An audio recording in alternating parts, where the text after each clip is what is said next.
Good morning, everyone. Hope everyone's well. We'll just kick off with a normal live section, then go into a 10:30 for tonight. Just wait for the cameras and everyone to be ready. Cameras ready at the back? Cool. Oh, 1 minute. All good? We're all ready. We'll kick off with James from Sky Sports. Good morning, Mikel. Morning. Has the pain gone away yet from Wednesday night? Having watched the match again, what's your further analysis? It's still always there. I think every time you have a defeat, it takes a few days to get it over. But the full focus now is on Newcastle. It's obviously things that we had to do much better in the game, especially the way we compete, the way we conceded the goals. I don't think that the scoreline reflects what happened in the game at all. But we should have done much better. Did you learn much about the depth of your squad in that match?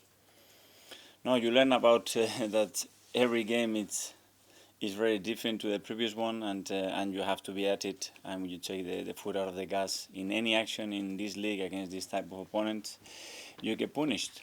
And it's as simple as that. So you have to keep the standards at the maximum level if you want to keep winning and winning. In terms of team news, are you able to welcome back any players who haven't been available over the last few weeks? We have another training session, so there is a possibility, but I don't know. In terms of Emil Smith-Rowe, have you got any further details on his injury?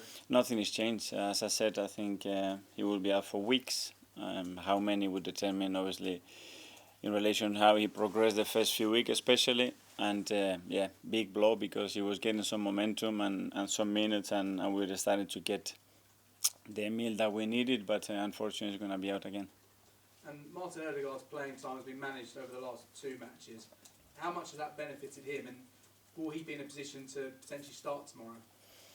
Yeah, we have tried to offload him a little bit because he had a little issue that he was grumbling with. He felt much better in the last few days. We gave him a few minutes against West Ham, which was good to see, and his contribution was really good. And he will train today, and if he's fine, he will be ready. And finally, for me, the West Ham defeat was just your second loss of the season, unbeaten still in the Premier League, and a chance to go top tomorrow if you're victorious. How do you reflect on the start of the season?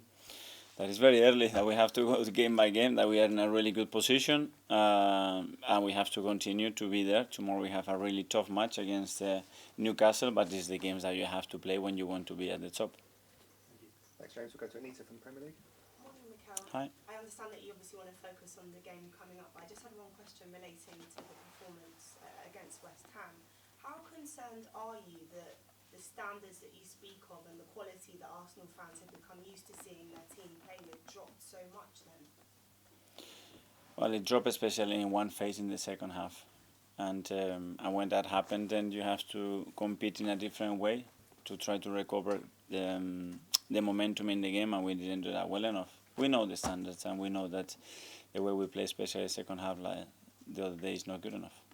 And then in terms of Newcastle tomorrow, they're unbeaten since their loss to Brighton. St James's Park has become a fortress of late.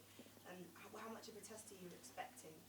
A big one of the toughest places to go and win. We've done it.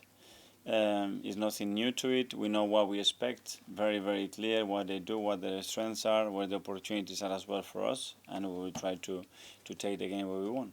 And are you seeing a confident squad that can recover from that game and go ahead and, as we just heard, This is football. Like the next game is the next game. The next day you have to be focused, and our full focus energy is now beating Newcastle. That's it. Thank you, best of luck. Ian from TalkSport. Hi, Mikel, are you well? Right. Yeah. What do you make of the job that Eddie Howe's done? Because I think when Newcastle were taken over and became the richest club in the world, a lot of people wondered whether or not he would be able to take them to the next level. Huge credit to him. I think he has transformed the club, the environment, the atmosphere, what he has created in the team as well, such a belief in what they do, and that's a huge compliment to him for what they've done. Do you think you've both, in a way, done similar jobs with the clubs you're at? I don't know. Every club is different. I have huge credit for what he's done, the way he's done it, the way his team plays, the environment that he has created is fantastic. And yeah, he had a lot of support, which we all needed as well. And they are now big contenders. You were talking about how the standards maybe dropped a little bit at West Ham the other night. Can I ask you a question I asked you a month ago? You said no, so you probably say no again. Are you concerned about the form of Kai Havertz? 'Cause amongst a lot of players, I think. No, and I'm not going to put any individual as you expect. We know we are a team, and when we perform at the best is the team. When they don't, I am the maximum responsible for that, and we all need to try to improve every single day. That's the.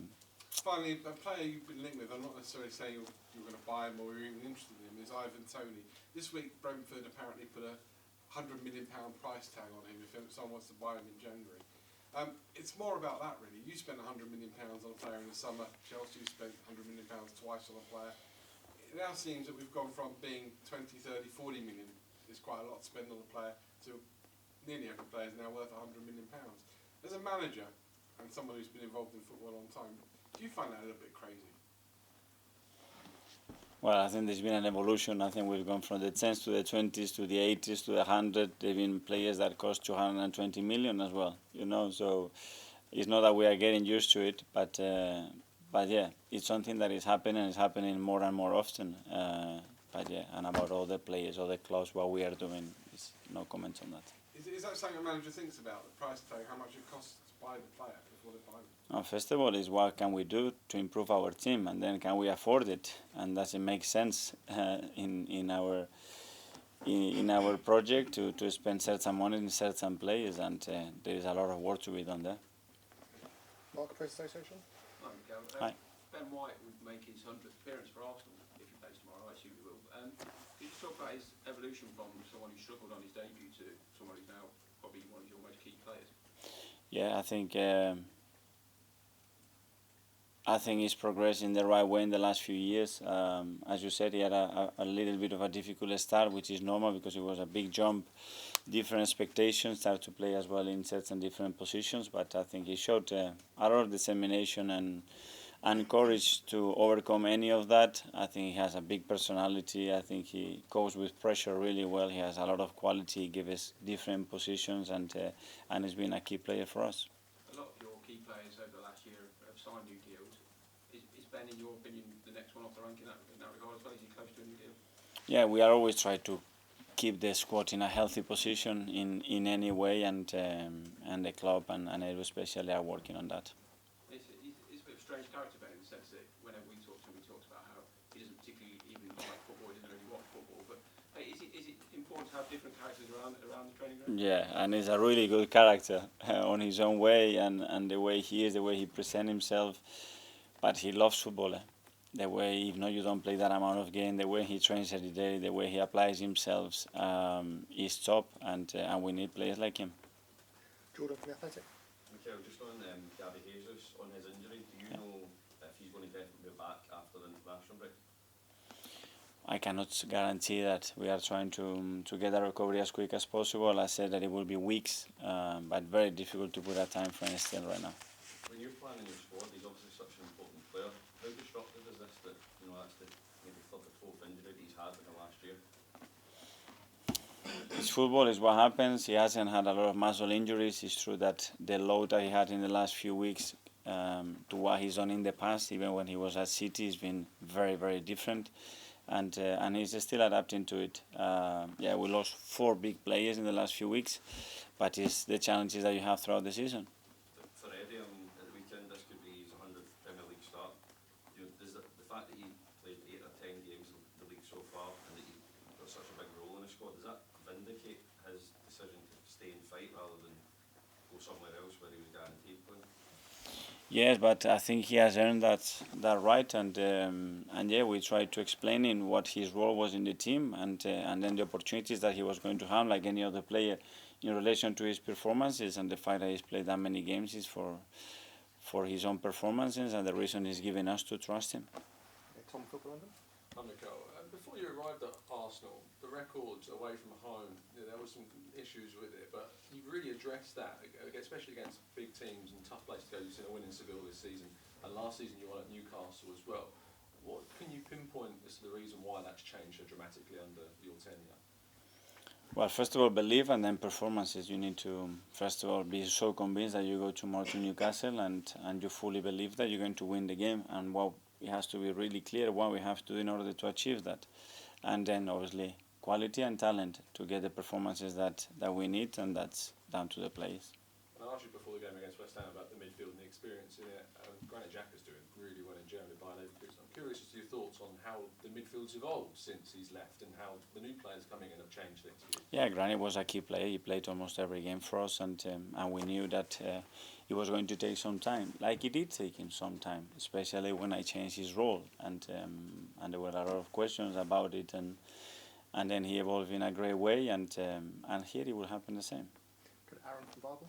Hi, just aside from that, the Under-17 World Cup squad was announced yesterday. It features 2 head-enders. That testament to all the hard work done by your staff, by all your team, to have 2 players so talented in it. Yeah, big compliment to the club, to everybody in the academy that has raised the boys. They looked really excited. It's going to be an incredible experience for them, so wish them all the best. Okay, that finishes the live. Oh, sorry, Simon. Mikel was saying, with St James's Park, obviously the atmosphere has been massively changed under Eddie Howe. Just what were your memories of it last season? How much do you take from the way the squad sort of coped with it and got a result? As you play football, you want to play in those atmospheres, like going to Seville. You know what you're going to get. It's an incredible privilege to play in those grounds, and you have to embrace the moment and enjoy it and go for it, because it's worth it. This is the arenas that you want to be tested in. Title race this season, compared to years before. What has happened in the last 5 years in this league, something unprecedented. It never happened with the amount of points, with the level of the teams. Now is the amount of teams with that level that is increasing. That's why comparing to the past, this league is, for me, is a waste of time. It's very different to what it used to be, and that puts the demands of what we do every single day in a different scale. You've got Spurs at the top of that. Are they a team you view as a title rival this season? Well, they are right now there, and they merit to be where they are, so yes. Okay, we'll go to 10:30 tonight.